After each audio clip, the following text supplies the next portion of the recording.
Today, I'm going to tell you a story, but this is not just a business story. This is the story of how one of the most powerful companies in the world slowly disappeared. And the most dangerous part is this: no one killed them. They destroyed themselves.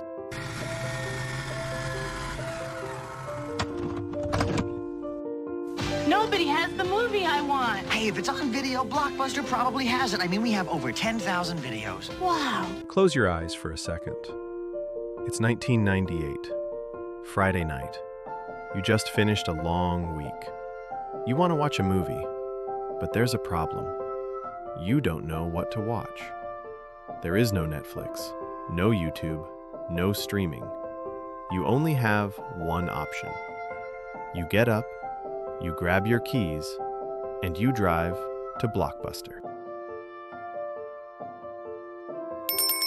The door opens, that familiar sound. Rows and rows of movies, bright covers, new releases on one side, classics on the other.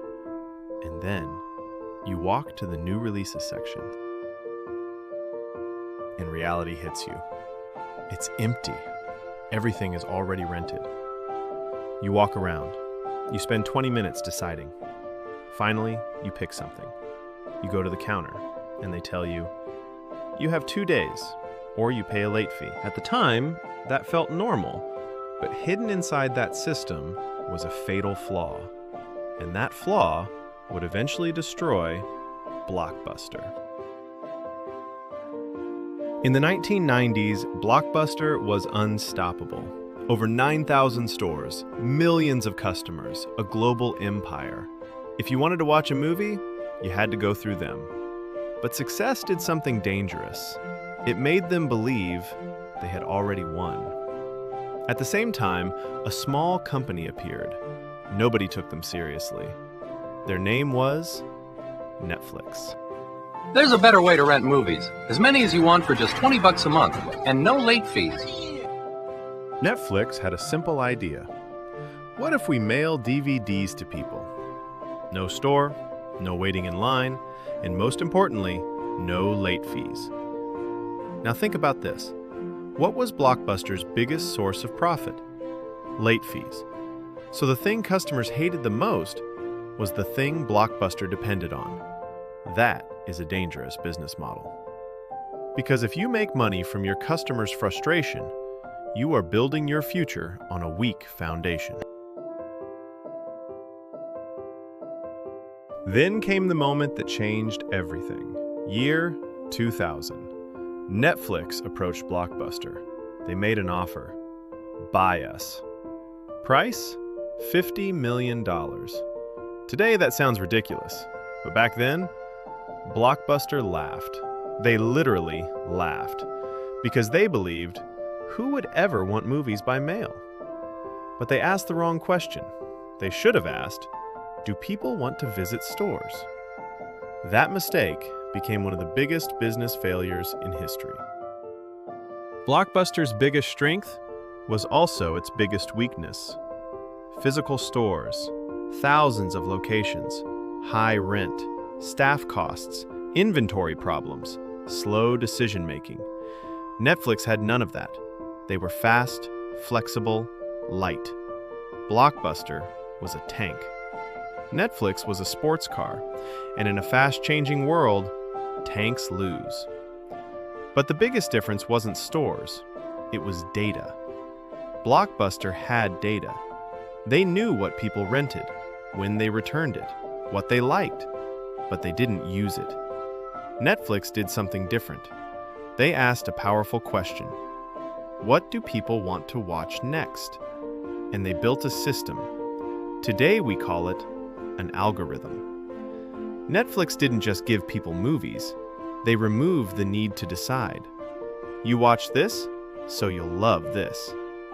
People loved it, because choosing is hard. Then came the final blow. Year 2007. Netflix introduced streaming. No DVDs, no stores, no waiting. Just one button, play. And in that moment, the game was over. because Blockbuster was still investing in stores. Yes, while the world was going digital, they stayed physical. Then panic began. They tried everything: online rentals, subscriptions, streaming, but it was too late. And then came a critical decision. They removed late fees. Customers were happy, but the company collapsed faster because overnight they lost hundreds of millions in revenue. Then the 2008 financial crisis hit. Debt increased, revenue dropped, stores became empty. And in 2010, Blockbuster filed for bankruptcy. A giant gone.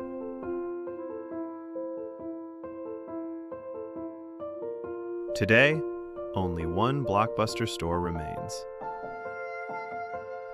People do not go there to rent movies anymore.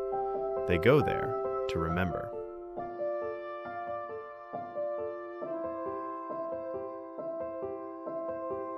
That store stands in Bend, Oregon.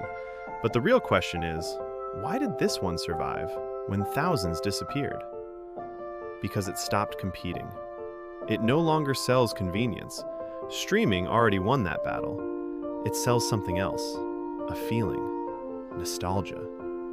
You walk in, and for a moment, you remember what movie night used to feel like. That is why it survived. Not because the old model worked, but because its meaning changed. Netflix did not kill Blockbuster. Blockbuster killed Blockbuster. They ignored change, they misunderstood their customers, and they refused to reinvent themselves. Today, Netflix dominates. But tomorrow, another company could replace it. Because in this world, even giants fall. And if there is one lesson from this story, it is this: the moment success makes you comfortable is the moment your decline begins. If you enjoy stories like this, subscribe, because the next one might be about a company you use every day.